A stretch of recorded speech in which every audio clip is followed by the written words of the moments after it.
A day in my life as a baklang content creator at the age of 21 dito sa Amerika. Ngayong araw ay magaganda-gandahan muna tayo mga mare cherries. Puro na naman kapabebehan ang ginagawa ng kumare nyo dyan at nagmo-model-model pa nga siya, hindi naman model. Anyway, samahan nyo ako ngayong araw at pupunta tayo sa Filipino store para bumili ng pagkain. Alas 10 na nga pala sa mga oras na yan at for sure bukas na nga yung Filipino store kaya tara samahan nyo ako at magsusuot na tayo ng sapatos. Ganito lang nga pala ang outfit ng kumare nyo dahil malapit lang naman ito kung saan kami nakatira. Nagaganda-gandahan na naman ang kumare nyo dyan. Nakala mo ba ay masikip pero hindi naman na. Charis! Perfect na perfect nga talaga mga mare ang panahon ngayon kasing ganda ng kumare nyo. Itutur ko nga kayo mga mare dito ng Very Slide. Dito ako madalas mga mare naglalakad papuntang park dahil sobrang lapit lang sa amin dito ang park. At siya, oo mga mare, totoo yung pagkarinig nyo. Sobrang lapit lang, mga 5 minutes lang at mga 115 kembot lang. Charis. From the park papunta sa Pinoy store, mga 2 minutes lang kaya sobrang lapit lang talaga. Kung may pera lang talaga ako mga maring hawak ay makakabili ako ng mga gusto ko. Sa ngayon ay wala pa tayong trabaho kaya tis-tis muna. Charis. Kung tutusin, hindi naman sa walang pera. Kung baga, ayaw lang ako ng partner ko na pumunta ako mag-isa. Gusto niya rin niyang pumuntang kasama talaga ako. At sa buhay mag-asawa nga ay hindi puro kasayahan lang. Diyan natin nararanasan yung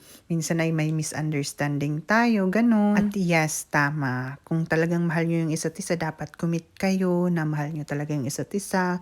Kilalanin nyo yung isa't isa mga mari bago kayo pumasok sa relasyon dahil hindi siya simple, ganun. Anyway, andito na nga kami mga mari. Magpa-park na lang kami sa likod ng Pinoy store dahil dito may parking at libre siya. When it comes to parking naman mga mari, hindi to libre yung parking kaya talaga maghahanap ka kung saan pwedeng mag-park. Kasi once na magkamali ka ay baka matikitan ka mga mari dito. Minsan, doon sa may park, may libre parking kapag weekends dito. Pero kapag weekdays, wala mga mare dahil maraming nagtatrabaho. Kaya naman simula nung napunta ako dito sa Amerika mga mare, marami akong natutunan na hindi ko alam. Kaya kung isa ka sa pupunta sa Amerika, better na alamin mo muna yung mga rules dito bago ka pumunta at meron ka pang time. Dahil sobrang magugulat ka mga mare dahil ibang-iba talaga dito sa Pilipinas. Syempre eto, naglalakad na kami at nakita ko tong magandang bulaklak mga mare. Speaking of mga bulaklak mga mare, talagang sanay na silang maglagay ng mga bulaklak sa tabi ng kalsada dito. At alam nyo bang mga mare kung ano yung kinaganda dito? Ay yung kapag naglakad ka mga mare, walang masyadong mga tao. At yes, kung isa ka sa mga introvert,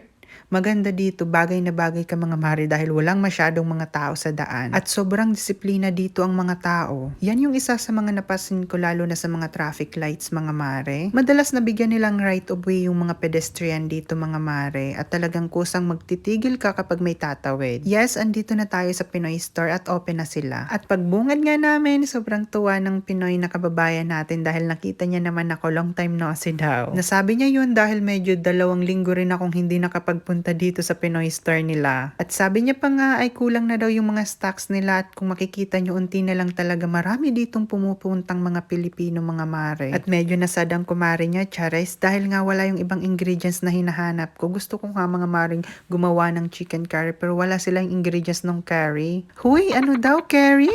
Curry ba or curry? Just, you know what, correct me if I'm wrong mga mare. Kumuha din nga pala ako mga mare ng kikiam at fishball dahil magagawa ako ng pansit bihon sa susunod na mga araw. Sabi nga ng asawa ko, get what you want dahil medyo tagal nga kaming hindi nakapag-visit dito. Ito nga pala mga mare yung bear brand na madalas kong iniinom nung nasa Pilipinas pa ako. Kung makikita nyo yung mga shelves nila ay talagang ubos na yung mga paninda. Ito nga pala meron sila dito mga tuyo at mga isdang ulam tinitinda. Babalik talaga ako dito sa Sabado. Hi, so mga mare, ito na yung nabili namin. Meron pa yung partner kong hawak.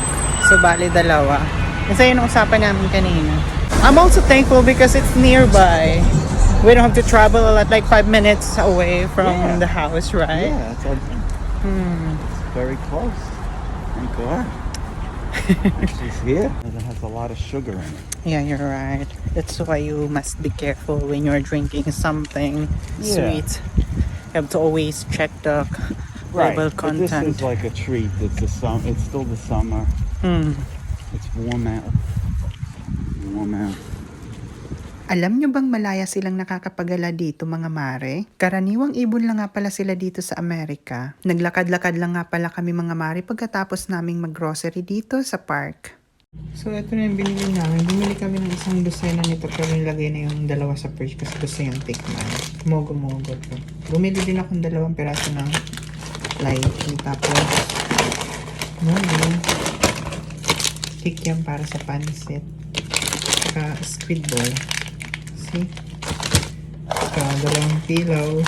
Actually, wala silang ibang mga ingredients doon. Bumili ako ng sinigang mix original yan. Hipon. Tapos, mamasita sa adobo kasi mag-adobo akong manok. Bumili akong bay leaves or yung laurel. Bumili rin ako ng mamasitas na tinola. Magtitinola tayo kasi masarap yun. Tsaka yung choco, ano ba to? Crunchies. Bumili rin kami ng beef steak. Ready to eat na to. I-warm na lang siya. Tapos, yung ginataang bilo-bilo, ayan o. Diba? Yan lang yung binili namin. Parang yung iba nilagay na sa fridge kasi ayaw namin mag-spoil. So, yun lang mga mare.